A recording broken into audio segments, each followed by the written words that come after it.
13 Sobre medos infundados. Saudações de Sêneca a Lucílio.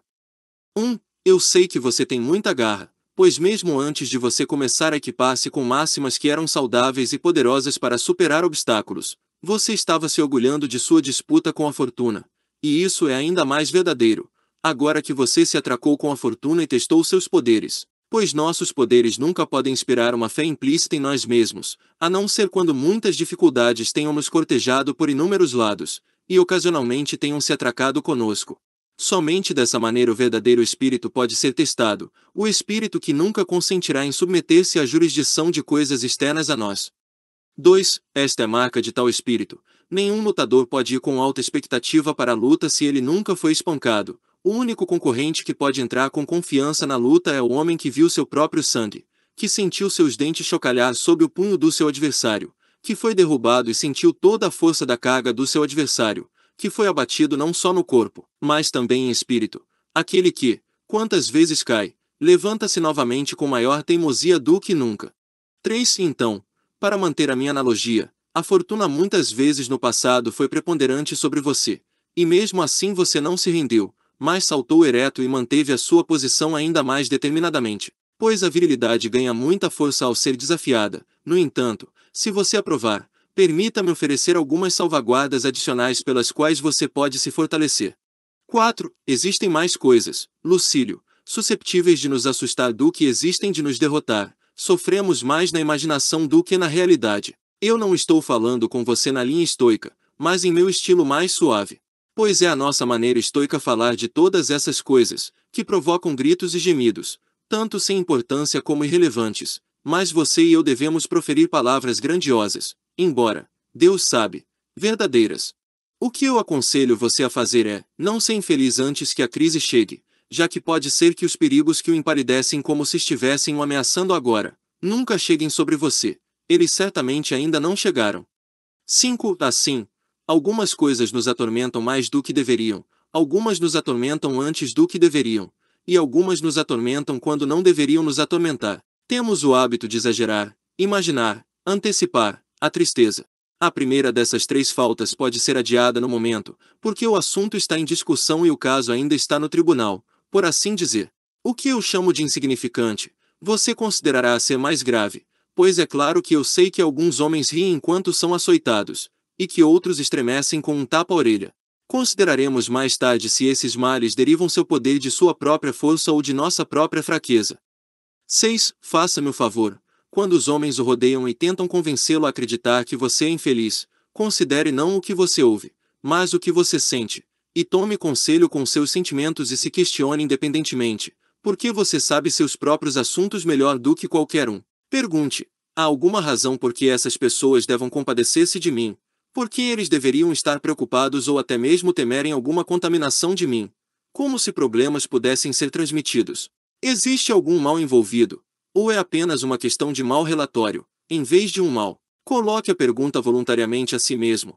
Estou atormentado sem razão suficiente. Estou melancólico. E estou a converter o que não é mal no que é mal. 7. Você pode retorquir com a pergunta: como vou saber se meus sofrimentos são reais ou imaginários?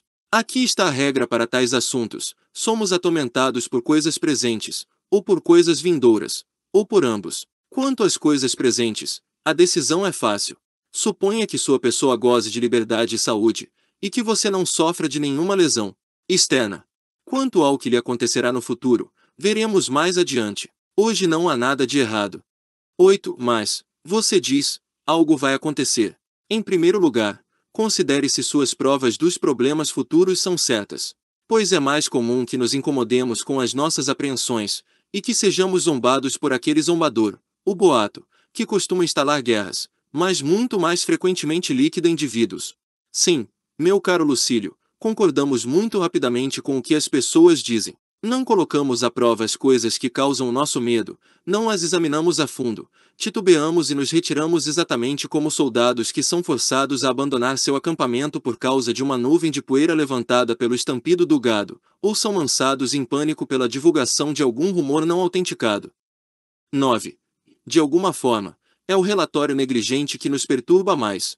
Pois a verdade tem seus próprios limites definidos, mas o que surge da incerteza é entregue à adivinhação e à licença irresponsável de uma mente assustada. É por isso que nenhum medo é tão ruinoso e tão incontrolável como o medo de pânico, pois alguns medos são infundados, mas este medo é imbecil. 10. Vejamos, pois, atentamente o assunto. É provável que alguns problemas nos acontecerão, mas não é um fato presente. Quantas vezes o inesperado aconteceu? Quantas vezes o esperado nunca chegou a passar? E mesmo que seja destinado a ser, o que é que vale correr para encontrar seu sofrimento? Você sofrerá em breve, quando chegar a hora. Então, enquanto isso, olhe para frente, para coisas melhores. 11. O que você ganhará fazendo isso? Tempo. Haverá muitos acontecimentos, entretanto, que servirão para adiar, ou para terminar, ou para transmitir a uma outra pessoa as experimentações que estão próximas ou mesmo em sua própria presença. Um incêndio abriu o caminho para a fuga.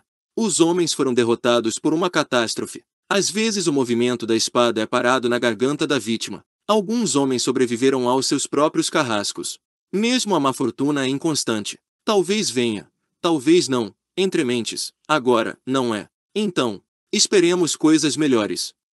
12. A mente às vezes modela para si as formas falsas do mal, quando não há sinais que apontem para algum mal, interpreta da pior forma alguma palavra de significado duvidoso, ou imagina algum rancor pessoal ser mais sério do que realmente é, considerando não quão irritado o inimigo está, mas a que extensão poderá chegar sua ira.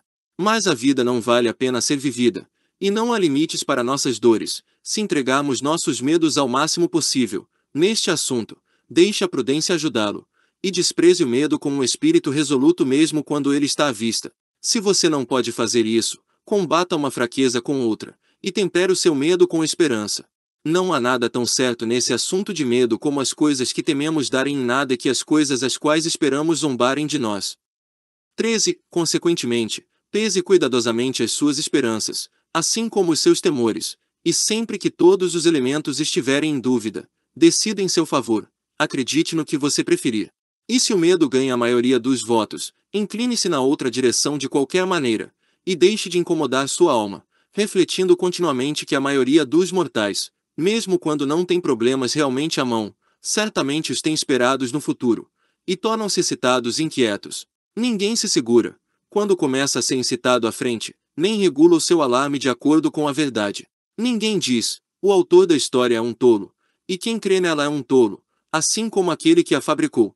Nós nos deixamos derivar com cada brisa, estamos assustados com as incertezas, como se estivessem certos. Não observamos moderação. A menor coisa vira o jogo e nos coloca imediatamente em pânico. 14. Mas eu tenho vergonha tanto de admoestá-lo severamente ou tentar iludi-lo com remédios tão suaves. Deixe outro dizer. Talvez o pior não aconteça. Você mesmo deve dizer. Bem, e se isso acontecer? Vamos ver quem ganha. Talvez isso aconteça para o meu melhor interesse. Pode ser que tal morte derrame crédito sobre a minha vida. Sócrates foi enobrecido pelo chá de cicuta. Retire da mão de Catão sua espada, o defensor da liberdade, e você o privará da maior parte de sua glória. 15. Estou lhe exortando por demasiado tempo, já que você precisa de recordação e não de exortação. O caminho para o qual lhe guiarei não é diferente daquele em que a sua natureza o guia. Você nasceu para a conduta que eu descrevo. Portanto, há mais razão para reforçar e alegrar o bem que há em você. 16. Mas agora, para fechar a minha carta, tenho apenas de estampar o selo habitual, ou seja, consignar uma mensagem nobre a ser entregue a você, o tolo, com todos seus outros defeitos. Tem isso também. Ele está sempre se preparando para viver. Reflita, meu estimado Lucílio, o que significa essa palavra, e você verá quão revoltante é a inconstância dos homens que estabelecem cada dia novos fundamentos de vida e começam a construir novas esperanças mesmo à beira da sepultura. 17. Olhe dentro de sua própria mente para instâncias individuais. Você pensará em homens velhos que estão se preparando naquela mesma hora para uma carreira política, ou para viajar, ou para o negócio. E o que é mais mesquinho do que se preparar para viver quando você já é velho? Eu não devo dar o nome do autor deste lema, exceto que é um pouco desconhecido e não é um daqueles ditos populares de Epicuro que eu me permiti elogiar e apropriar. Mantenha-se forte. Mantenha-se bem.